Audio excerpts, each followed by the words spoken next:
कुछ प्राप्ति नहीं हुई, कुछ भी नहीं। मेरी समस्त तपस्या एवं आराधना व्यर्थ सिद्ध हुई, व्यर्थ। मैं व्यर्थ ही नारद के बहकावे में आ गया। उसने मुझे मूर्ख बनाया है। यहां न तो आनंद है न शांति है। ये काशी मात्र निराशा की भूमि है, निराशा।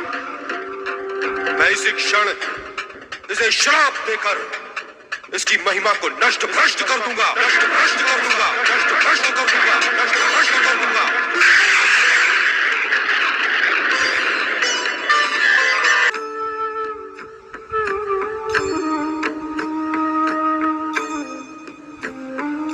माता, यह तो मुझे ज्ञात है कि आपने मुझे भगवान शिव की आराधना तथा तपस्या से प्राप्त किया है, किंतु मैं ये जानना चाहता हूँ कि आपको तपस्या में कोई कष्ट तो नहीं हुआ?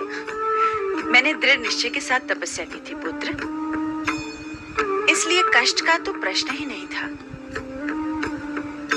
हाँ, उस समय एक बाधा अवश्य आई थी। बाधा? कैसी बाधा माता? स्वर्ग के अधिपति देवराज इंद्र ने मेरी तपस्या में बाधा पहुंचाने की चेष्टा की थी। उसने मुझे स्पर्श करने का प्रयत्न किया था। आपकी इस तपस्या में बाधा पहुंचाने वाले इंद्र को अपने इस दुष्कर्म का परिणाम भोगना होगा माता, अवश्य भोगना होगा। रुद्रावतारी शिवांशी अपने रौद्र रूप पर संयम व नियंत्रण नहीं रख सकते थे।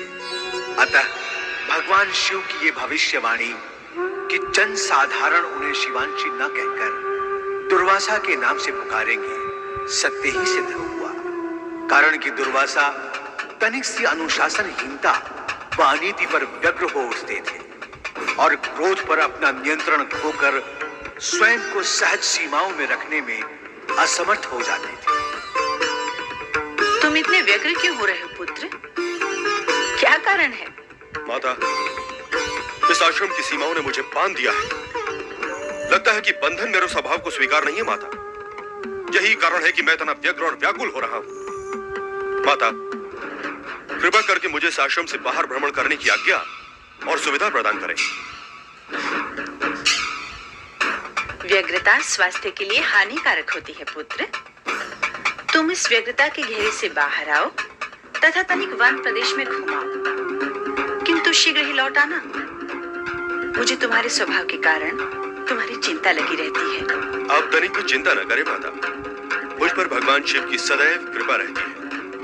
व्यग्रता शांत होते ही मैं शीघ्र लौट आऊंगा। ओम नमः शिवाय, ओम नमः शिवाय, ओम नमः शिवाय, ओम नमः शिवाय, ओम नमः शिवाय, ओम नमः शिवाय, ओम नमः शिवाय,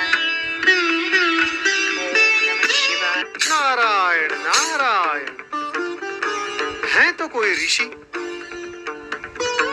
परंतु ये नए ऋषि है कौन? इससे पहले तो मैंने इन्हें कभी देखा नहीं।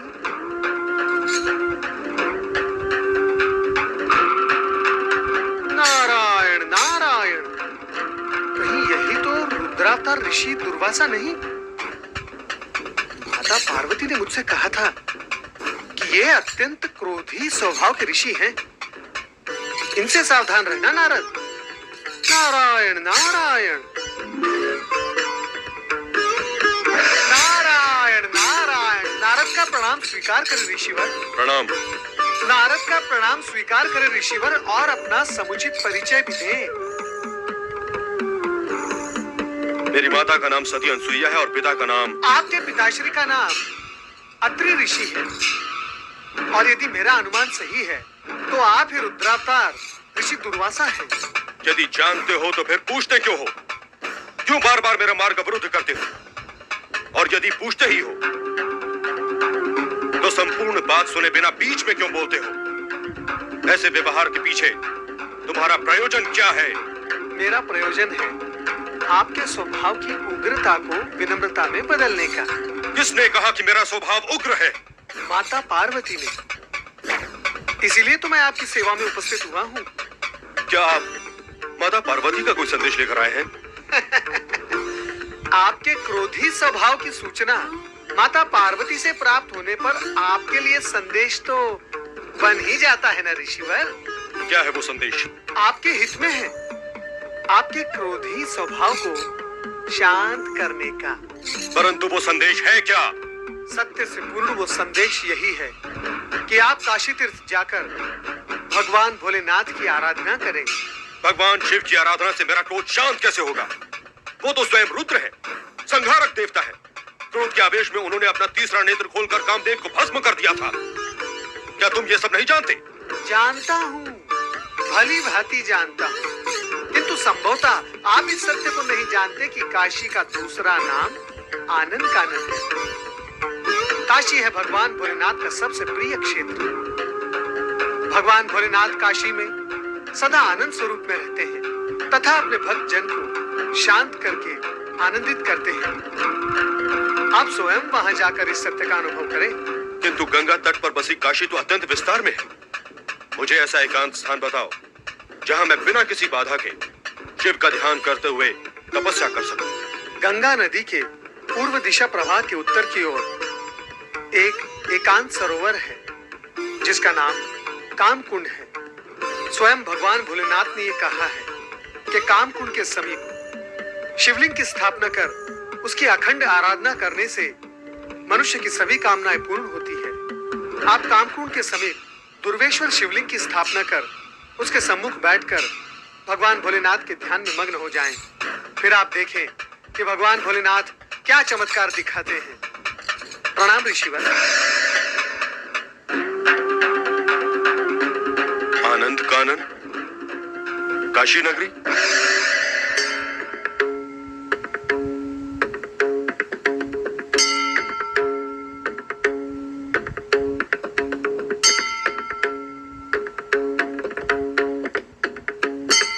यही है काशी नगरी।